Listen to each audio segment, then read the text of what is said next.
Oi, pessoal, tudo bem? Essa é a aula do dia 30 de março de Ciências da Natureza, tá? Conteúdo é protozoários. Muito bem.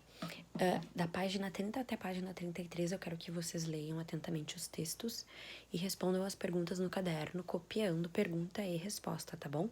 Os textos vocês não precisam copiar. Então, aqui na página 30, a gente começa com esse texto: o maior ser vivo do mundo. Não é um animal e não é uma planta, é um fungo. Interessante a gente pensar que o fungo não é classificado como planta, né? Prestem bastante atenção nisso. Outra questão muito importante desse texto são todos os aspectos que eles dão desse fungo. A sua coloração, onde ele está, do que ele se alimenta, o tamanho dele, certo? São algumas características que eles dão desse fungo. Muito bacana. Leiam, aí vocês vão entender. Muito bem. Na página seguinte, então, aqui na página 31, não vou mostrar muito perto porque dá para ver as respostas, vocês têm algumas perguntas para responder. Então, a número 1. Entre as características indicadas no quadro, acompanhei no livro. Entre as características indicadas no quadro, quais foram apresentadas no texto para descrever o cogumelo mel? Vocês têm aqui no quadro 8 características: estrutura do corpo, textura, alimentação, nome, tamanho, odor, coloração e localização. A estrutura do corpo. No texto, ele tá falando que esse fungo, ele tem, que o corpo desse fungo é composto por tananana. Então, a gente percebe que a estrutura do corpo é uma das características que está dada no texto. Aí vocês têm que circular, copiem o quadro no caderno e circulem as alternativas corretas. Estrutura do corpo tá descrito no texto? Tá. Textura? Não sei. Alimentação? Não sei. A prof não vai dizer as respostas. Mas eu só dei esse exemplo da estrutura do corpo para vocês entenderem como tem que responder. Tá bom? Complete o quadro número 2. Complete o quadro com as informações sobre o cogumelo mel. Onde vive o maior organismo? Onde ele está? No texto a gente tem essa informação. Está localizado num certo lugar. Do que ele se alimenta? Como é o seu corpo?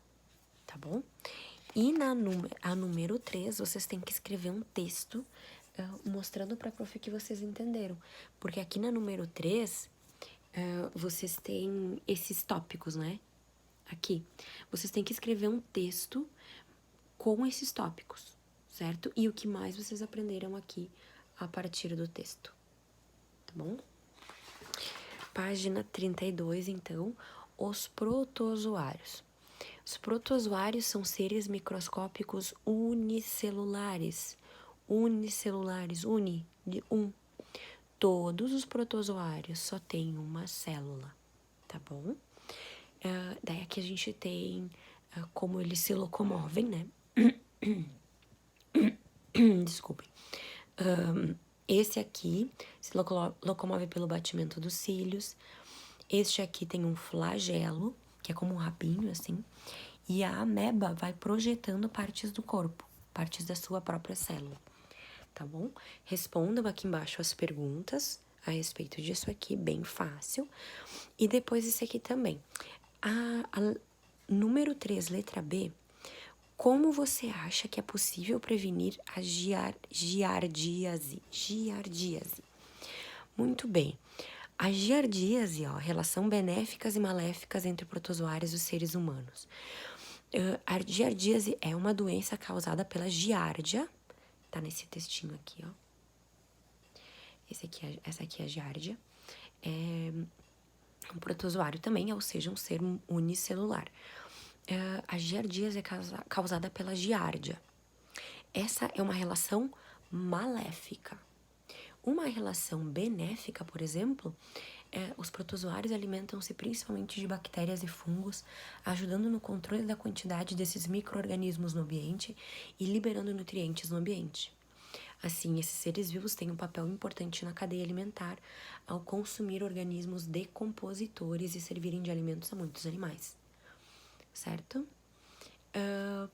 O que isso nos ajuda? Por exemplo, se a gente tiver uma infestação Tudo que a gente tem demais na natureza faz mal. Se a gente tiver muitos organismos decompositores, aqui ó, ao consumir se a gente tem muitos organismos decompositores, a gente tem uma sobrecarga do ciclo da vida. A gente tem uma das partes do ciclo da vida está com muita população. E isso faz mal para o ciclo da vida em si. Tudo tem que ter um equilíbrio. Então, uma relação benéfica do protozoário com os seres vivos é que eles se alimentam de outros organismos decompositores, certo? É óbvio que um protozoário não vai consumir um urubu, que é um organismo decompositor, mas existem outras bactérias e fungos, enfim, que são decompositores, então, para eles não terem uma superpopulação, tem alguns tipos de protozoários que se alimentam deles, tá bom? Tá, aí aqui número 3 é bem importante ressaltar isso aqui, ó. A transmissão ocorre pela ingestão de água e alimentos contaminados. Se eu tenho uma doença que é causada por alimentos contaminados, como é que, essa é a pergunta da letra B, da número 3, como é que você acha possível prevenir essa doença? Tá bom? Isso a gente aprende desde criança, é bem fácil. Bom, e aqui eu tenho uma sugestão. No livro do professor tem essa sugestão de vídeo. Eu fui procurar para ver se é bom. E ele é bem interessante para falar sobre os micro-organismos em geral. Achei bem legal. Ninguém é obrigado a assistir, mas fica a dica para quem quer aprender mais, tá bom? Um beijo.